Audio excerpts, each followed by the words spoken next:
खबरों के पीछे की असल खबर जानना चाहते हैं तो देखते रहिए पॉइंट ब्लैंक बाय पुष्पेंद्र। नमस्कार दोस्तों। कुछ साइट्स विजिट कर रहा था तो इतने में आज तक की और कुछ और साइट्स देखी तो एक बड़ी अच्छी जानकारी मिली और मुझे लगा मैं इसे आपसे शेयर करूं। हिंदू चाहें तो बना सकते हैं अमेरिका का अगला राष्ट्रपति। और जानिए ये बयान किसने दिया, ये मैं नहीं कह रहा हूं। अमेरिकी सत्ता का केंद्र माने जाने वाला कैपिटल हिल में बुधवार यानी कल पहली बार हिंदू अमेरिकी शिखर सम्मेलन का आयोजन किया गया। हिंदू अमेरिकी समुदाय को समर्थन देने के लिए कई अमेरिकी सांसदों ने भी इस सम्मेलन में हिस्सा लिया। कैपिटल हिल में आयोजित पहले हिंदू अमेरिकी शिखर सम्मेलन को समर्थन देने पहुंचे रिपब्लिकन सांसद मैककॉर्मिक ने कहा कि अमेरिका के विकास में इस समुदाय का बहुत बड़ा योगदान है। उन्होंने कहा कि इस समुदाय के पास इतनी शक्ति है कि वे तय कर सकते हैं कि अमेरिका का अगला राष्ट्रपति कौन बनेगा। बुधवार को संपन्न हुए इस शिखर सम्मेलन में अमेरिका के कई सांसदों और राजनीतिक जो पैरोकार थे, जिन्हें लॉबिस्ट कहते हैं, उनके ग्रुप्स ने यानी समूहों ने शामिल होकर समर्थन दिया। और अच्छी बात ये कि शिखर सम्मेलन की शुरुआत वैदिक मंत्रोच्चार के साथ हुई। अमेरिकन्स फॉर हिंदूज द्वारा आयोजित इस सम्मेलन में देश भर से हिंदू समुदाय के नेताओं ने भाग लिया। वहीं 20 अन्य संगठनों ने भी इस सम्मेलन का समर्थन किया था। अमेरिकन्स फॉर हिंदूज के चेयरपर्सन और हिंदू अमेरिकी शिखर सम्मेलन के मुख्य आयोजक रोमेश जापरा हैं। उनका कहना है, हमारे हिंदू मूल्य पूरी तरह से अमेरिकी संवैधानिक मूल्यों के अनुरूप हैं। अमेरिकी नागरिक भी गीता का पाठ करते हैं, इसलिए हम हिंदू अमेरिकियों को आवाज देने के लिए प्रतिबद्ध हैं। जापरा ने एक समाचार एजेंसी से बात करते हुए कहा, यह अब तक का पहला शिखर सम्मेलन है जिसे हम राजनीतिक जुड़ाव के लिए आयोजित कर रहे हैं। हमने हर क्षेत्र में काफी अच्छा काम किया है, लेकिन राजनीतिक रूप से हम अभी काफी पीछे हैं। हमें लगता है कि हिंदू अमेरिकियों के साथ भेदभाव किया जाता है, इसलिए हमने सोचा कि सभी संगठनों को एक साथ लाना एक अच्छा विचार है। सम्मेलन में शामिल होने वाले रिपब्लिकन सांसद रिच मैककॉर्मिक ने कहा, इस प्रवासी आबादी के लिए मेरे मन में बहुत सम्मान है। इन्होंने अमेरिका में बहुत कुछ जोड़ा है, सब कुछ बेहतरीन है।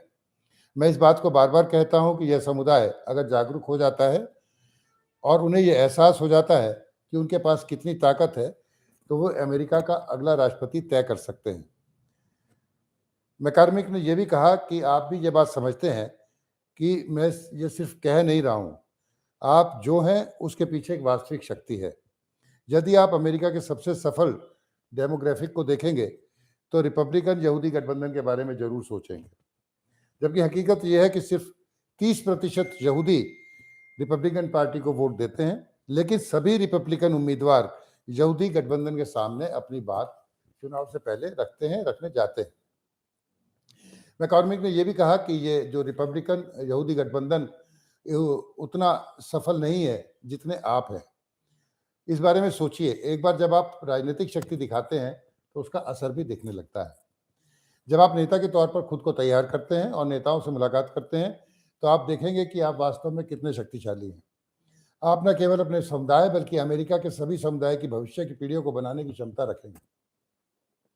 आप कानून बनाएंगे, आप अमेरिका के लिए एक नया विजन तैयार करेंगे जो हमें दशकों तक सफल देश के रूप में स्थापित करेगा। ये सिर्फ आपके बच्चों के लिए नहीं बल्कि हर अमेरिकी बच्चे को लाभान्वित करेगा। यही कारण है कि मैं इस समुदाय से प्यार करता हूं। मैककॉर्मिक अमेरिकी राज्य जॉर्जिया के 6 जिलों का प्रतिनिधित्व करते हैं और उन्होंने अगस्त महीने के लिए एक द्विदलीय संसद प्रतिनिधिमंडल की भी घोषणा की है। अब अगर हम बात करें तो पिछले कुछ वर्षों में अमेरिका में भारतीय और हिंदुओं का वर्चस्व बढ़ा है। 2015 की प्यू रिसर्च सेंटर की एक रिपोर्ट के मुताबिक अमेरिका में आबादी के लिहाज से हिंदू धर्म मानने वाले लोगों की संख्या अब चौथे पायदान पर पहुंच गई है। साल 2007 से 2014 के बीच हिंदुओं की आबादी में लगभग 85% की बढ़ोतरी दर्ज की गई है। 2007 में ये संख्या लगभग 0.4% थी, जो अब 2014 में बढ़कर 0.7% हो गई थी। अमेरिका में लगभग 20 लाख भारतीय मूल के अमेरिकी हैं, जिन्हें वोट देने का अधिकार है। हालांकि इनमें सभी हिंदू नहीं हैं, लेकिन 2016 के राष्ट्रपति चुनाव में डोनाल्ड ट्रंप ने पहली बार हिंदू कार्ड खेला था।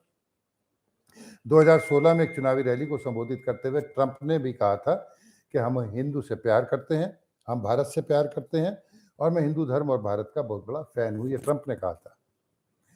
ट्रंप ने यह वायदा भी किया था कि अगर वह राष्ट्रपति चुने जाते हैं तो भारतीय और हिंदू समुदाय के साथ अच्छी दोस्ती निभाएंगे। ट्रंप ने वह चुनाव जीता। हालांकि पोस्ट इलेक्शन सर्वे में बताया गया कि सिर्फ 16% हिंदुओं ने ही ट्रंप को वोट किया था। ट्रंप सरकार ने चुनाव जीतने के बाद 80 भारतीय अमेरिकियों को प्रमुख पद सौंपे थे। 2020 के चुनाव में भी भारतीय मूल की उपराष्ट्रपति पद की उम्मीदवार कमला हैरिस के एक रिश्तेदार ने एक ट्वीट में कमला हैरिस को दुर्गा के रूप में और राष्ट्रपति पद के उम्मीदवार जो बाइडेन को शेर का मुखौटा पहना हुए दिखाया था और डोनाल्ड ट्रंप को महिषासुर के रूप में दिखाया था। सरकार बनने के बाद बाइडेन सरकार ने 130 से ज्यादा भारतीय अमेरिकियों को प्रमुख पद सौंपे हैं। विश्व की प्रमुख कंपनियों में शामिल गूगल के सीईओ सुंदर पिचाई, माइक्रोसॉफ्ट के कार्यकारी सत्या नाडेला, एडीबी के शांतनु नारायण भी हिंदू समुदाय से आते हैं।